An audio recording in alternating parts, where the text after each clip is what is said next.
అన్నపూర్ణ అమ్మవారి కథ. అన్నపూర్ణదేవి మహాదేవుడి రూపమైన పరమశివుని భార్య, భక్తులకు అన్నాన్ని ప్రసాదించే దైవీశక్తి. ఈమె కథ శ్రీ పరమశివుడు చేసిన ఒక ఆసక్తికరమైన పరీక్షను తెలియజేస్తుంది. కథ సారాంశం: ఒకసారి భోళాశంకరుడు, ఈ ప్రపంచంలో అన్నం అనవసరం, అన్నం లేకపోయినా జీవులు బ్రతకగలవు అని భావించాడు. దేవదేవుడైన శివుడు అన్నాన్ని నిర్లక్ష్యంగా చూసే ఉద్దేశంతో కాశీలో తన లీలను ఆడాడు. అప్పటికే దేవతలందరూ, ఋషులు మరియు ప్రజలు అన్నంలేక ఉపవాసం ఉండిపోతున్నారు. ప్రపంచం మొత్తానికి ఆకలితో క్షీణత వచ్చింది. ఇంతలో పార్వతీదేవి దీనిని గమనించి భర్తైన శివునికి బుద్ధి చెప్పాలని నిశ్చయించుకుంది.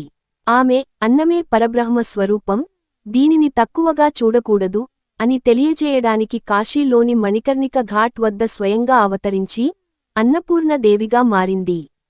అమ్మవారు అక్కడ భక్తులకి స్వయంగా అన్నప్రసాదాన్ని పంచిపెడుతూ ఉండేవారు. ఆ సమయంలో శివుడు ఆకలితో అలమటిస్తూ ఆ ప్రాంతానికి వచ్చాడు. అన్నపూర్ణదేవిని దర్శించి, నాకు అన్నప్రసాదం ఇవ్వు అని ప్రార్థించాడు. అమ్మవారు కరుణించి, నీవే అన్నం అవసరం లేదని చెప్పావు కదా, ఇప్పుడు నీకు ఆకలి ఎందుకు అని ప్రశ్నించగా, శివుడు తన తప్పును గ్రహించి, అన్నం లేకుంటే లోకం క్షీణిస్తుంది, జీవులు బతకలేవు అని అంగీకరించాడు. ఈ కథలోని బోధన: అన్నం పరబ్రహ్మ స్వరూపం, ఆకలి అన్ని వర్గాల ప్రాణులకు ఒకటే, భగవంతుని సైతం అన్నం లేకుంటే బతకలేడు.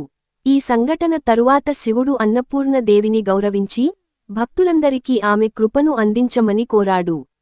అప్పటి నుండి కాశీ నగరంలో అన్నపూర్ణ అమ్మవారి ఆలయం ఎంతో ప్రాచుర్యం పొందింది.